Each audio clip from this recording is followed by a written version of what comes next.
Petrai, tu matęs vaiduoklį? Jo, matęs. Baisu? Nėra baisu. O kur tu jį matei? Aš vieną esu matęs merginą, kur prieš daug metų mirusi. Dar vis tiek tam bute jinai ateina, vaikščioja. Ir tu ką, rimtai neišsigandai? Čia nereikia niekad bijoti, žinai. Jie nieko blogo nepadaro. O tai gal sakė ką nors? Arba kaip nors keistai elgėsi? Kiek tik tai yra į mane daiktus leidę, ne vieną kartą. Daiktus? O tu sakai nėra ko bijot. O vdruk iš čiainiko į galvą gausi. Daiktus šalia kojų numeta. Nu tai gali ir ant kojos pataikyt. Man buvo visokių dalykų, man buvo dar baisesnių dalykų. Kankydavo mane. Buvo tokių dalykų. Matai? O tu sakai nebijot. O tai kodėl jie taip daro? Nežinau. Matyt, kad iš jų nebijau už tai. Ko čia žmonės sako, kad tu susidrožęs, tai gal jie tave sudrožė? Nu, aš tikrai nesusidrožęs.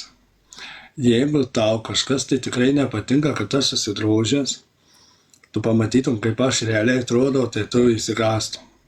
Nu iš tikrųjų, tikiu tavim. Bet, man atrodo, pas tave tikrai gyvena bildukas. Vakar filmavau tavo laivą ir mane labai neramina va šis nufilmuotas video.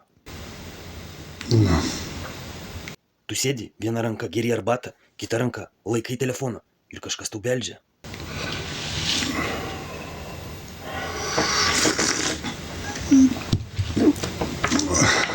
Šiaip aš nejuokauju, kalbu dabar visiškai rimtai. Atkreipkit dėmesį į Petro puoduką.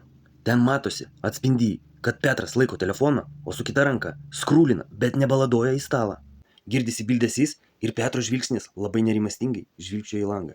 Pasižiūrėkit patys. Aš kelis kartus žiūrėjau, analizavau ir tikrai jam reikėtų dar vienos laisvos rankos, kad jisai trankytų per stalą. Nu nebent pasibirka auksinę ir iš apačios jis baladoja.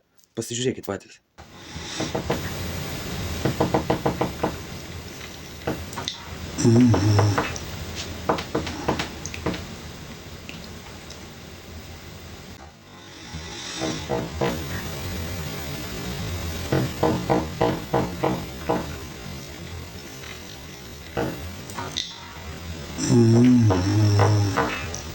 Šiaip iš tikrųjų čia nėra video ar garso montažas. Šitą vidosą gali turėti bele kas vakar jį filmavo.